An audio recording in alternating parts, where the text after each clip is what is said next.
hi everyone. I'm Laura Cunningham, the co-founder and CEO of Ava, and we'll share a lot more about what Ava is in this coming session together. But my background is in product and strategy, and I've worked across management consulting. I've worked in government, in nonprofit, Series A through C startups.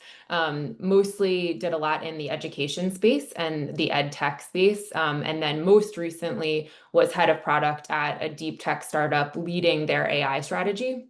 Um, and that is really where actually the idea for Ava came from, which is really my own personal series of crisis moments of motherhood. And then sort of spending a lot of time thinking about AI in my day job, and realizing that I was kind of spending so much time and energy kind of project managing my kids' like academic, extracurricular, like social lives. And I was actually not doing a great job at it, honestly. Like I was spending so much of my energy on my like day job. And so my big aha moment was that we could point this paradigm shifting technology of AI at this sort of concept of like parental and household admin tasks and really use it to start taking stuff off of our plates that I think that kind of no humans should really have to spend time doing. So that is what brought me to build Ava. And so super excited to introduce her to you. And she's really kind of this concept of a chief household officer that can really look around corners and allows you to get out ahead and make sure that you don't miss anything. So that's kind of the big thing that we're building. So I'll turn it over to you, Nikki, for an intro. Amazing. Hi, everyone. I'm Nikki. I'm a mom of two, calling in from Westchester, so I'm in New York. And I have spent over 15 years in the mom space helping to build the brand Hatch, which is a maternity brand who I still work with and run community for, but also support brands via my agency, the Newborn Agency, with a focus in the mom space. So helping to create community, to introduce our moms to things they need that will make their life easier. Enter Ava. I've been fortunate enough to work with Laura a bit on what she's envisioning for Ava and the community. And then I'm here on behalf of Hatch, which for those that you have gone through the pregnancy experience, they are a premium lifestyle brand that provides women with support through beauty and clothing, as well as information and support and community. And so I'm excited to be here because I really believe that this is the future. And as Laura and I, which we will get into,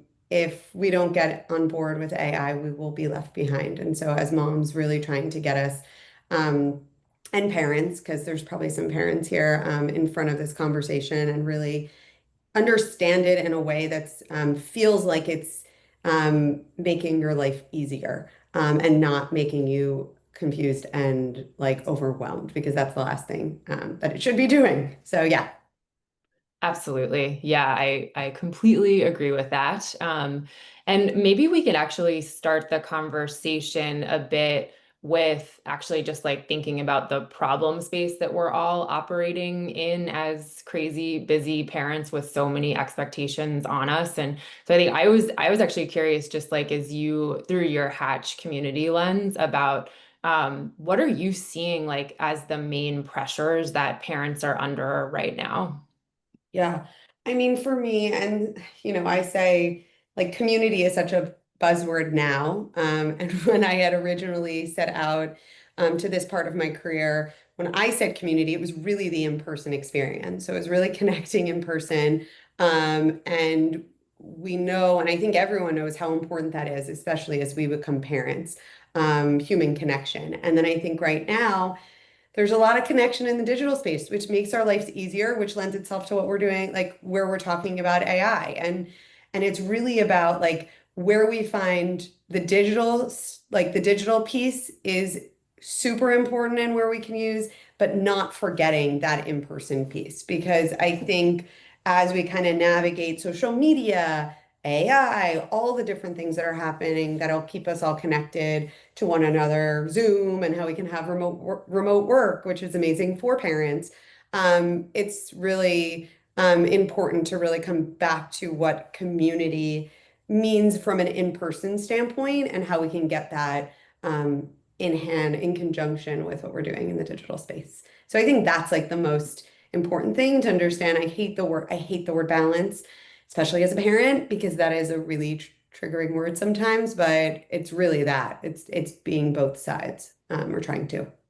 Yeah. Yeah, absolutely. Yeah. Um, that really resonates for me too, in terms of how can we use AI to not try to do the things that are uniquely human, but are Correct. like how do That's we the use point. it to just like take the stuff off our plates that like no human should have to worry about, like A hundred filling percent. out forms. Yeah. And before I jump in, because I have questions for you, obviously, I really encourage anyone on the call, please jump into the chat. If anything resonates with you or you have a question or a thought that you want us to explore or talk about, this is meant to be collaborative. We obviously have things we want to share, but want to make sure that you're getting something out of this tactically. And so we will definitely go into AI and how to improve your life with it, et cetera, et cetera. But Laura, I'd love for you to start and like share how expectations have changed over the past several decades. And like how did we get here? Like it does feel like it just like happened overnight and it was like the buzziest thing ever. And I don't believe that's true because obviously you've been in this industry for a very long time. But for someone like me who does err more in the side of like in-person connection stuff, tech has definitely supported my career and my life. But yeah, how did we get here? Because it's been a long time coming, I believe. Yeah, well, I mean, I think there's a really interesting question of like both how did we get here from a mental load standpoint, which is Yeah, something that I've been really thinking a lot about. And as a history major, actually did this crazy deep dive into the last 70 years of kind of female and just like parenting history. And that was totally fascinating. So would love to like walk through that actually before we even get into the tech side of it, because I think it's yeah, so helpful for us to understand that where we are today is a product of cultural ideals and economic realities and policy decisions that have really stacked more and more onto moms' plates without really taking much away. And every decade has kind of left its own imprint on what we expect of mothers. And so for me, actually doing this deep dive made me feel kind of less alone and less like I was uniquely doing a bad job or was like feeling very stretched, because it made me recognize how much like has happened to bring us here that's out of our like unique individual control, honestly. And we just like arrive at this moment, like we're born into the moment that we're born into. Um, so a couple of highlights from my crazy deep dive, and stop me if I get too like history major-esque, but looking back at the 1950s, I think the sort of stereotype will probably really resonate with everybody of the, cheerful suburban mom who, the June Cleaver of the the world June that, Cleaver, yeah, always the exactly. June. But interestingly, the thing that I actually didn't think that much about was that during World War II, so like right before the 1950s, actually women were really, really told that they need to go to work. So Rosie the Riveter was actually the sort of stereotype of the 19 like 30s, 40s, really. And then this huge shift of no, actually, you need to leave your job and go back into the house and be this homemaker because all these Why was it such an like it was left behind? Like we're Well, because all of the men were coming back from war, and so and not they needed to come back into jobs. And so all of these women that were like doing amazing job as, engineers and working in factories and all of those mm, were really told that actually it was their patriotic duty to go back to go into, the home. Um, and alongside that, there was the introduction of the GI Bill and also like the rise of cheap suburban homes being built. And so that really enabled women to stay at home and men to work, and this idea of the one income household. So right. like women didn't have to work because they had like cheaper housing, and it was totally possible to raise like a middle class family without double incomes. And there was a lot also about like just stability, like the need for stability after kind of the wartime trauma. So so I just found that super interesting of like actually people, women like in the war era, like really being Yeah. kind of this worker and then coming back. But I think the other piece is that culturally there was this feeling that so Betty Friedan, who's like this sort of famous author and sociologist, like she called it the problem that has no name, which is basically women were feeling very discontent with this idea that they had to like fully shift back into just being like homemakers.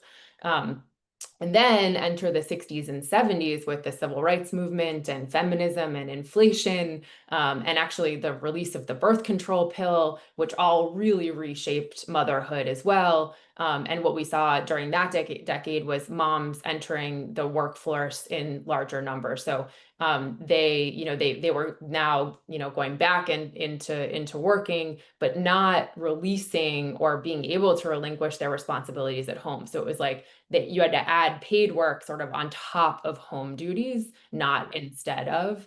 And then this was also the era where child rearing experts like Dr. Spock and Montessori and Head Start started to rise in influence. And so there was this like cultural sort of signal that parenting almost can become more professionalized, and it's going to be it's higher stakes than you like recognize, because a lot of what you do actually really impacts your kids' behavior and their trajectory.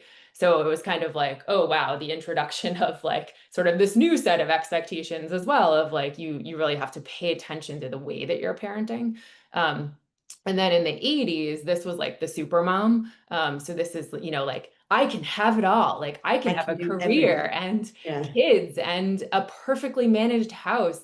And really what was underlying that is the fact that due to the economy, like there was a lot of wage stagnation, there was unemployment, there were cuts to social programming. Women actually had to work, like this idea of a single pay, like paycheck was no longer possible. So it was really like the second paycheck was essential. And the other stuff that was happening is that a lot of policy rollbacks meant that moms were kind of patching gaps in informal childcare. So this is like the era of the latchkey kid, which we probably all like resonate with as well. So Yeah. like moms at work, like the kids just sort of coming home and letting them Figuring it come out. home. Yeah. Exactly, exactly. And so really the net kind of effect is that work outside the home was required, but the domestic workload didn't change. And then enter the 1990s to 2000s, which is really this like intensive parenting era, and also the mommy wars. I don't know if you've heard of or like have read No. about the mommy wars. I found super interesting too. So the first is like parenting becomes this like high stakes competition. Like moms are project managers of childhood, and it's this whole idea that like what you do really impacts your kids' development. And There was also the rise of information overload and like comparison culture, which is really driven by the Yes. early internet and like all Internet, the yeah. blogs and all of that stuff. And so Definitely moms getting in, like being involved. Like I remember growing up, it was like yeah, the parents that were so involved. There were like yes, parents that right, like controlled the trajectory of like what you like my mom forcing me to do fencing because that was going to get right. me to college. I had you have no interest in this sport, but you should go be a fencer. Exactly, Right. exactly. Yeah. So from I think a mom's perspective, it was kind of like you're expected to excel at work because you need a dual income. You're expected to keep your home spotless because the 1950s are still kind of with us. Yeah. And now you're supposed to like curate, like a kale chip, organic infused childhood for your kids, where you're paying attention to like every minute detail and Everything like they do. setting them up.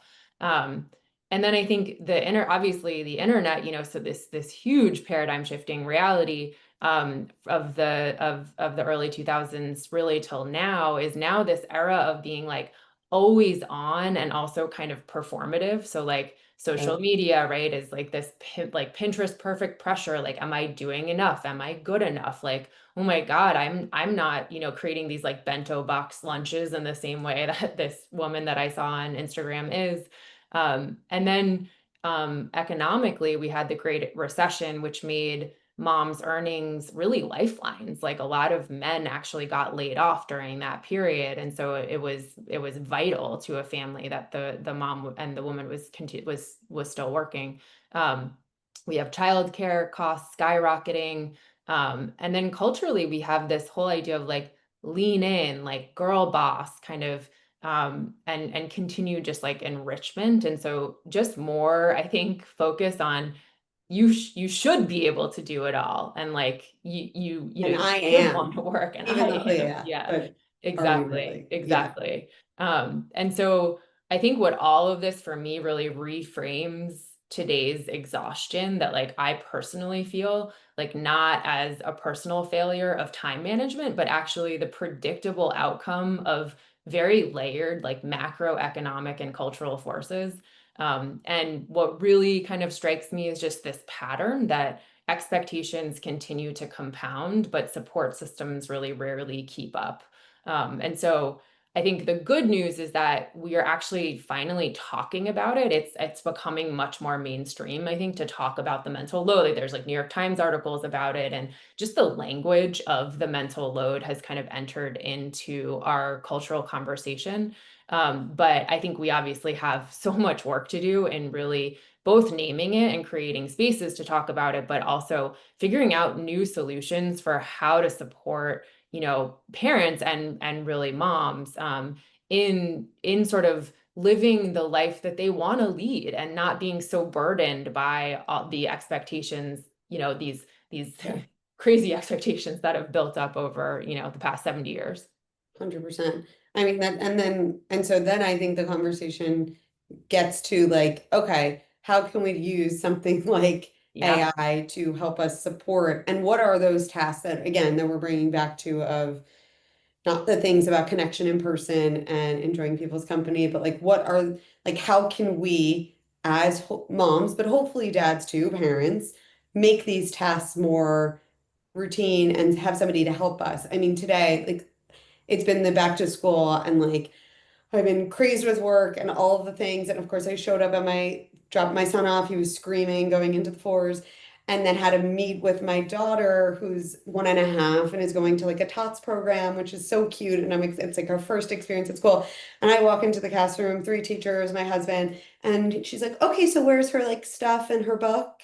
Like everything I prepped. And I was like, I didn't bring it. Like I was just and they were like, okay, well, you can bring it tomorrow. Not like I see you, which I wish they said, but like also not on them, whatever. Like, but it was just like that thing of like, oh, I like slate. I had to make an about me book that like I worked countless hours for in between doing work and kids and all the things over the summer.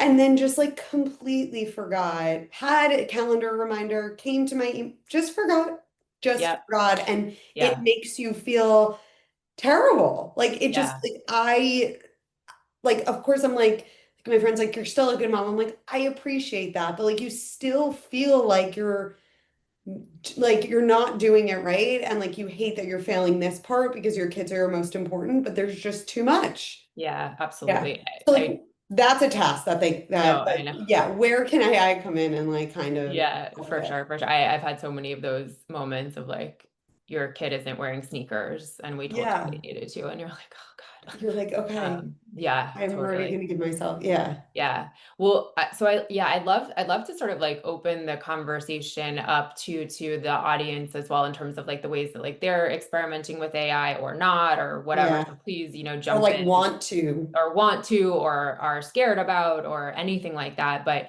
I think what we see is that there's obviously these like amazing horizontal AI products that are out there, like the Chat GPTs and Claudes of the world, that can do so much. And I have a perspective on like what they're good at and what they're very bad at, and would love to share that. But I think what we see is that they're not, they're really not purpose built, of course, for parents, right? They're not like built for these use cases that we were just talking about. And so what we're really trying to do with Ava is be this like first household operating system that's not about like organizing things or creating another to-do list, but it's actually being able to fully take things off of parents' plates. So you can focus on things that are like more joyful and truly actually important than remembering to bring the stuff to school.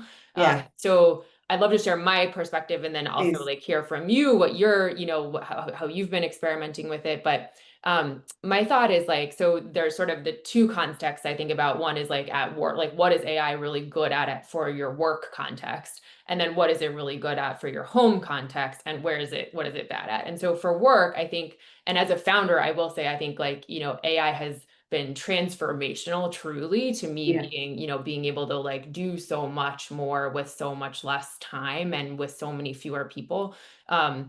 But again, it's not, it doesn't do everything. So in the work context, I think text and knowledge work, it's like phenomenal at. So it's like, As someone who hates writing, yeah, exactly. So it's like drafting, summarizing, rewriting, analyzing large volumes of text, like emails, contracts, code. Like it's really, really good at that.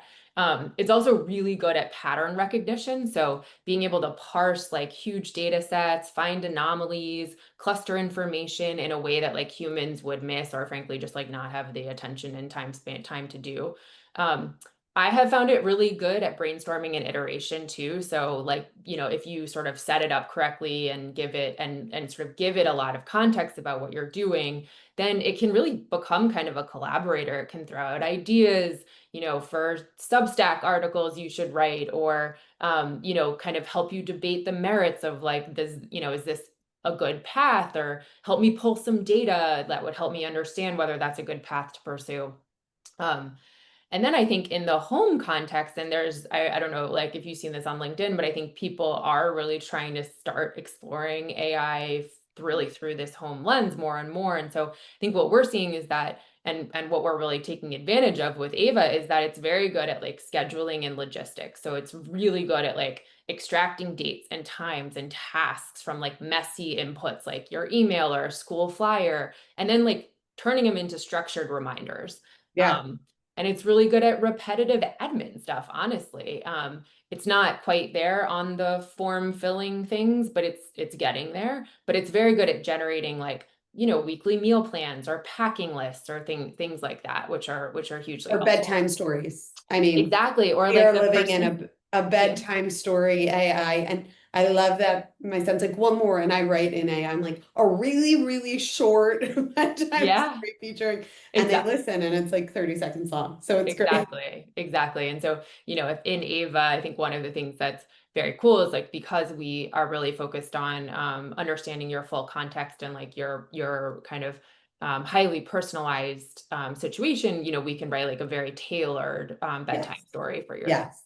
So I think the areas where it is not good at today, one is it's obviously not yet autonomous, right? I think there's the vision that it will become autonomous, which maybe is like very scary to people, but I do think it will probably ultimately get there. But today, Perfect. like it can't set its own goals or like run on autopilot. It still needs a lot of direction and oversight from a human. It's also There's not, nothing worse than like going into a meeting and having somebody be like, I have all of my ideas, and then feeling like you just went into ChatGPT and didn't yeah, do oh my God, any totally. editing to it. Right, exactly. Yes. It's like Yes, you can always tell like that very email triggering. that like was just Yeah. auto sent I was and like, what about that personal relationship you have in that context? They're like, oh, I forgot about that. I'm like, that's a problem. exactly, Yeah. exactly. So that's another one I think is that it doesn't yeah, it doesn't handle nuance, like Yeah. understanding like family dynamics yet, or like like workplace politics, things like that. Yeah. Um, it's also not great at long horizon planning, so it kind of struggles with tasks that require reasoning over like weeks or months, like kind of like financial planning and project management over a long haul. And then anything that is really high stakes from a precision standpoint is also something it is not like to be used for today, I think, which is, if you require guaranteed correctness, so like medical advice, like legal compliance, sensitive negotiations, like that still it needs obviously a lot of human oversight and a lot of like human expertise to like make sure that Yeah. it's not hallucinating. It's getting a lot better at that, but I think it's still not fully there. And then I think the other piece is like unfamiliar situations. So it's very brittle when you step outside of like well-defined tasks. And so it often is like confidently wrong. It like it's Yeah. like, I yeah. I asked it to decorate my dining room, and I was like, literally going back and forth for 24 hours. And then I asked, I was like, can you not do this? And like, we cannot do, like, it was trying to do a layout, a floor plan. And I was like, okay, interior designers, you still have a job. Yeah, Like, right. ChatGPT cannot design your house. Yeah, it's not Yeah. there It yet. can Exactly. recommend places to go to look for furniture, but it's not going to bring like that vision board together. Yeah, exactly. And that's Yeah, why I actually think these like vertical AI that are very purpose built for a specific context, like correct. really matter and are will be very 100%. useful and also will exist alongside the like horizontal, chat GPTs of the Yeah, world. I love Um, that. yeah. I think I'm aligned on all of that. And I really believe that I think it's just like this and, right? Like it's not, I like that it's not the only thing now. Like I do believe that like we still need, again, to be humans and not, but how can it make us like sharper, better, all of the things? Totally. Um, Yeah, how can it augment, right? And like be our yeah, co-pilot. Yeah. yeah. Um, Tell us more about like how should we like how should we think about the difference between like the hype of it and the reality of it? Because like as I said it like at the beginning, like there's a lot of like this is everything. It's like powered by AI. I'm like, do you even have to say that anymore? I like Yeah. is the reality everything is has AI in it? And Yeah. like anything else, it's on a spectrum too, right? Like it's not all created equal. So I guess like how do you kind of how should parents think about that Yeah. difference? Yeah, it's a great question. It's something that we, as building with the AI stack that is so quickly evolving, are constantly trying to check ourselves on as well, which is okay, it's set, this says it can do, or this tool says it can do this thing, but like, can it really do it? And can it Right. execute 100% of the time? Can it execute with enough accuracy? So I think the reality is that things are like pretty uneven in the landscape today. I'm sure you probably all have some experience, even just like in work tools that have promised a lot and then have not been able to do that thing. So I think it's like amazing in like really narrow, like well-structured domains, and it's pretty clumsy in like more of the open-ended ones. And Yeah. so I kind of think about it as like an eager but kind of inexperienced intern that is very brilliant at like sorting out information, but not something that you trust yet to like fully run, an entire like, department or like your entire house, solo without your supervision. So we think a lot about this idea of like progressive trust building with our users with Ava, which is both people are not necessarily ready to give up control, even if the AI was really good at it. Like there's still a level of like trust that you need to establish with it over time. And then, we also need it also needs to get better and prove itself, I think, to the user to Yeah. then be able to like sort of elicit that trust. So I think right now where we are, it's really about like asking ourselves through the parenting lens, like, can we use this to take 10 small tasks off of my plate so that I have the headspace for the parts that like only I can do? It's not really about, and I don't think it ever should be about, like to our earlier conversation, like, can AI parent for me? Like, of course not, like that's not what you Yeah. want it to do. That's not what but it's really to me about like, how can you take these like repetitive tasks that it is actually really good at handling and like let it do that for you. Yeah. Um, Yeah. It's like that movie Her. Like it's not gonna replace love.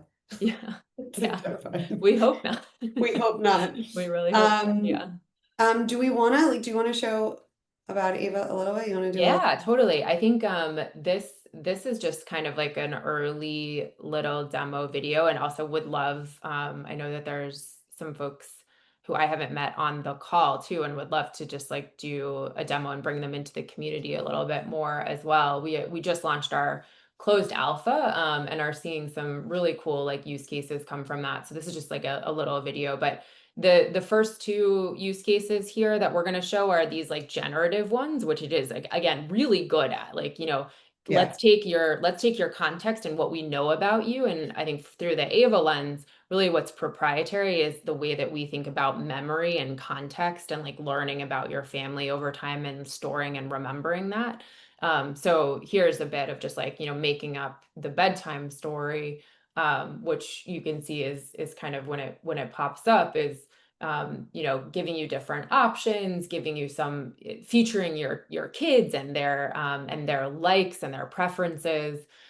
This is one around, can you help me like make an easy dinner? So it's actually pretty easy to snap a picture of what you have in your fridge and be like, hey, help me like come up with something like this and here and add a protein to it.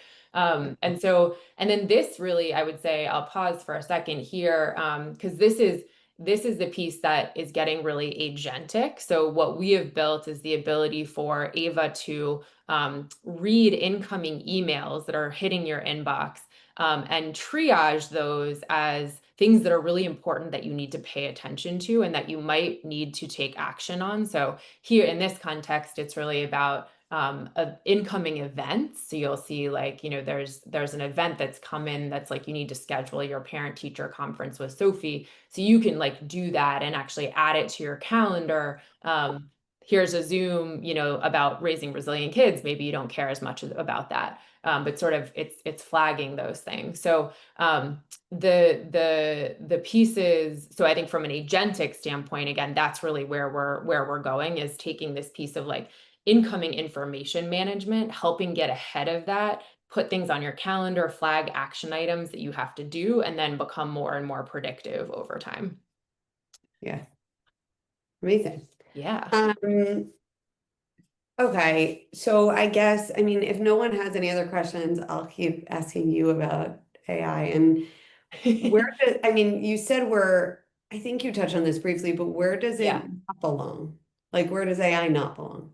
And not Yeah. like parenting, but like, obviously you can like ask AI about, I mean, I don't know that I would do this, but like, you could ask AI, like, my kid just did this. Like, how would you parent them? But like, I don't know what kind of parent AI is. Yeah.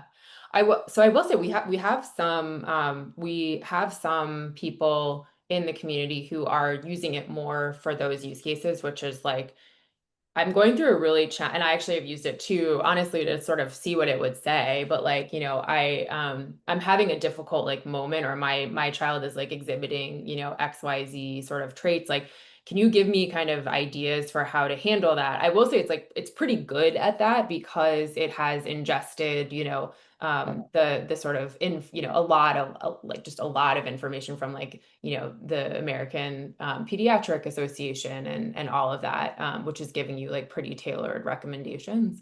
And I think that there's sort of a place for that, but I think where there isn't a place for it is, for me, is around kind of the emotional labor and values. So it's like, kind of the like moral. I think there's a lot of decisions you still need to make for yourself, right, as a parent, and like and Yeah. I think you really should trust your parenting instincts also, and sort of use AI as a way of maybe like, asking specific questions or helping you find, sort of bodies of research to help you in doing that. But I do think like still trusting your gut is like really something that makes a lot of sense. Yeah. I also think you raised this, which is like it's totally not a substitution for connection. Like it should not, it should be able to create space for connection, not replace it. Yeah. And also not replace the need to have like difficult conversations. Maybe it can help you like with some talking points or with some ideas for how to have those conversations, and I actually think it's really helpful for that as like sort of a Yeah. coach. And then, There yeah, was yeah, a yeah, question about family privacy when it comes to AI. yeah. You're It's such a great question, Susie. Yeah, we've been thinking a lot about this, and I think at the most basic level, privacy is core to what we are building. So, one is like we never sell any personal data. Like this is not like an ad model business, and I think we've all been in many ways. Down that path with like Facebook and Instagram and everything. So if something is free, then you are actually the product that is being sold, right? So I think we like all now sort of know that more. And so we are definitely not doing that. We have a lot of sort of encryption practices. We're also using enterprise grade, locations for storing data. We also don't store any data that we don't need to. And then also are being thoughtful about PII data, like storing separately from other data. And so it's very hard to like link information across records, right? Like to a unique individual person. Um, and then the other piece is like we're very upfront that we do not want users to be putting in like medical or financial data into Ava. Like we are just very transparent that like this is not the place for that. There are probably other tools that do that, but Ava is not the place for that. And so when it comes to handling those use cases, we're really looking to partner with other, or with other companies that are, have their database structure like, attuned to, FERPA requirements and like and HIPAA requirements from a medical standpoint. So again, we're just sort of drawing a line on like here's the data that we think makes sense for us to handle, and here's what's not.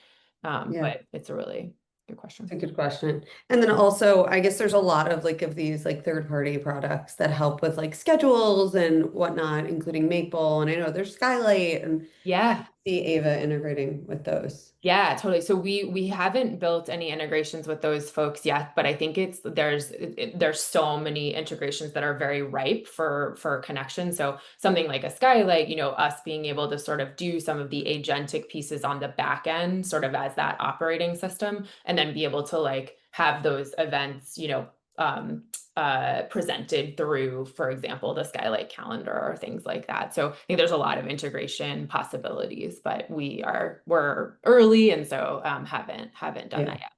Yeah. Any other questions? I mean, one more for me is like if someone hasn't started using AI, which, I definitely use it more on the work side than the personal side. Where would you start personally? Yeah, I think for the way that I have thought about it in some ways is like starting small and like low stakes in the beginning. So trying very like narrow contained tasks like summarizing, a long email, or generating a grocery list or something like that. Yeah, That are relatively like low stakes. And if it gets it wrong, it's like not that big a deal and you can always like, override it basically. I do think, just testing it and like seeing what it can do, but you always being the filter of being able to say like, oh, that was a bad response, or this is not, or this, this does make sense. So using your judgment is like so critical. But honestly, spending a day and just being like, every question that you have, you're just going to throw into it and see what happens and like see what responses come out, and almost treat it as like a little bit of like a curiosity just project. Like, where does it, totally. like where does it work and where doesn't it? Great. And also just like setting your own boundaries too, which is, what are you comfortable handing over versus like what are you not? And really thinking about it as kind of like a co-pilot. So an intern that never sleeps, basically. Yeah. There's And a question yeah, so here. AI reading your Entire inbox. email. Yeah, so yeah, I always miss the paperless post ones too. Yeah, No, so it got so confusing with like phone, like your phone number and your email. It's gone. Yeah. totally. Yeah.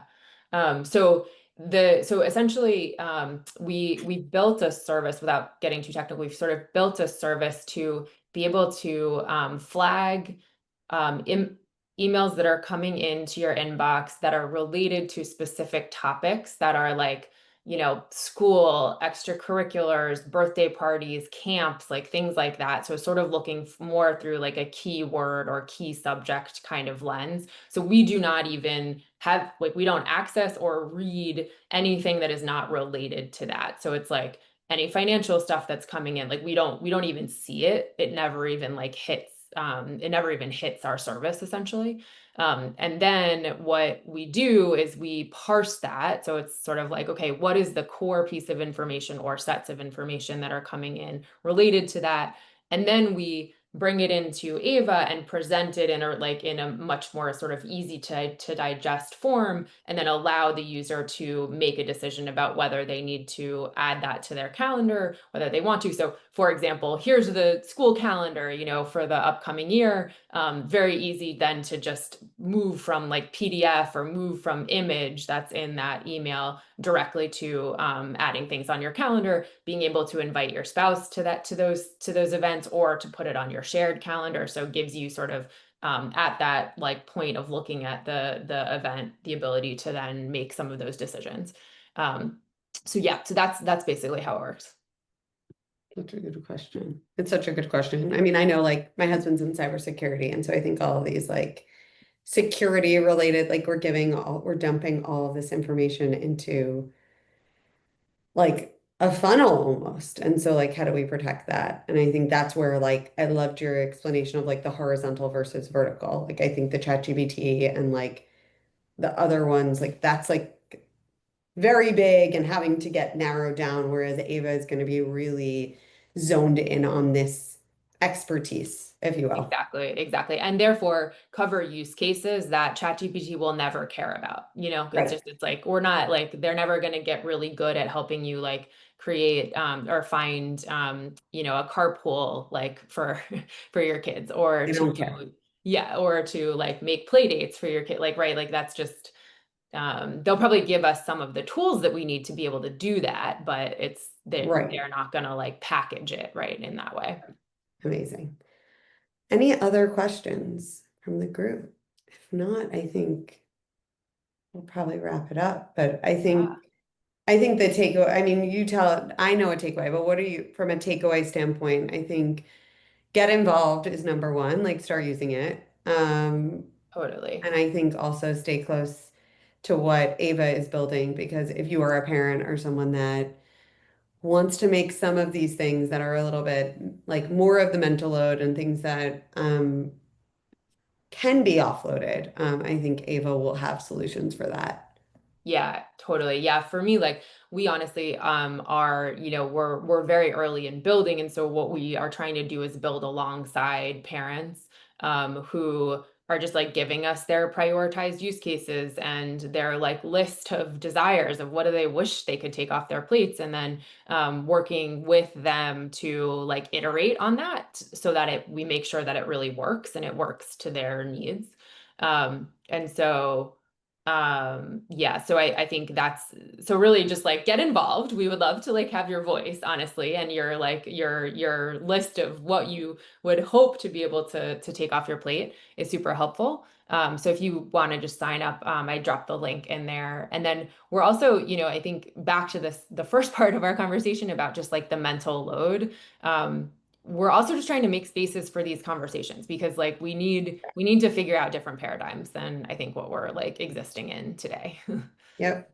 And like, I don't think this is, I do think you provided the history of like women, specific with the women's lens. And I do think we are, in the world of trying to be transparent and have conversation, we are bringing everyone into the conversation. So how do we continue to do that as Yeah, well? yeah, And I for sure. think Ava will do that too, and not just isolate it onto one, but like how do all parents get involved, and actually see all of the things that somebody needs to do. And I Yeah, think it's clearer to see that when it's like down on paper or in an app versus like in someone else's brain and it just gets done. And it's like, oh, that backpack's packed for swim class. Oh, yeah, that didn't just like happen. Obviously, Ava's not doing that, but the forms to the teachers and yeah, the all the calendar invites for the classes and then all of the above. So totally, very totally. excited to see where it goes. And I Yeah, know Augie, and thank you to Augie for giving us this platform to host events into that community, for bringing together the community. And I know we'll share out some more information and details on where to find Ava, a little code to shop hatch, and yeah, and just yeah, get involved with AI. We got to. totally. Yeah. Amazing. Thanks so much All right. for having me. It was great Yeah. to meet you all. Thanks, everyone. See you later. Bye. Bye.